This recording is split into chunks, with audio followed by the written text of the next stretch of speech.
போன மாதம் இன்ஃப்ளேஷன் பணவீக்கம் குறைஞ்சிருக்கு 1.7% 1.7%. இது என்னென்று June 4th interest rate announcement effect பண்ணுமென்னு சொல்லி பார்ப்போம். பேங்கான குறிக்கோள் இன்ஃப்ளேஷனை 2% வச்சிருக்கிறதுக்கு அவைக்கு குறையிறதும் விருப்பம் இல்லை, அதிகரிக்கிறதும் விருப்பம் இல்லை.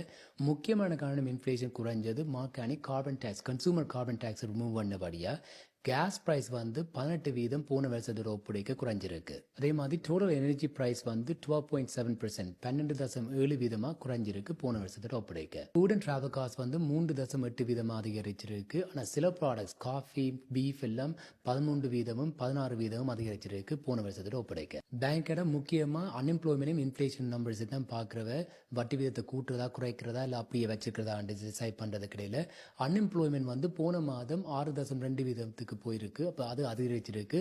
அதே மாதிரி இன்ஃப்ளேஷனும் குறைஞ்சு வந்தபடியா முதலே பேங்கோட கவர்னர் டிஃப் மேக்லம் சொன்னது டேரிஃப்ஸ் என்ன நடக்குன்னு சொல்லி பார்த்துட்டு வேர்ஸ்ட் கேஸ் சினாரியோன்னு சொன்னா நாங்கள் வட்டி விதத்தை குறைப்போம்னு சொல்லி, ஆனால் எல்லா மெட்ரிக்ஸையும் கவனமா பார்த்து கொண்டிருப்போம்னு சொல்லி, அப்ப இப்ப இன்ஃப்ளேஷன் குறைஞ்சு வந்திருக்கிறபடியா மற்றது அன்எம்ப்ளாய்மெண்ட் அதிகரிச்சிருக்கிறபடியா போன மாதம் பார்த்தீங்களோ ஓவர் 30,000 மேனுஃபேக்சரிங் ஜாப்ஸ் வந்து லாஸ் பண்ணியிருக்கிறோம் கனடால.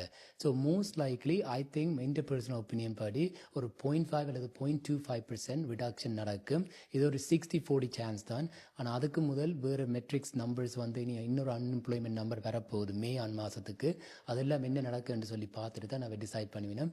மேக் ஷூர் இந்த வீடியோ உங்களுக்கு பிடிச்சிருந்தா நீங்கள் ப்ளீஸ் உங்களோட ஃப்ரெண்ட்ஸ் அண்ட் ஃபேமிலியோட ஷேர் பண்ணுங்க. மற்றது எங்களோட யூடியூப் சேனலை சப்ஸ்கிரைப் பண்ணுங்க தமிழ் ரியல் ஜிடி.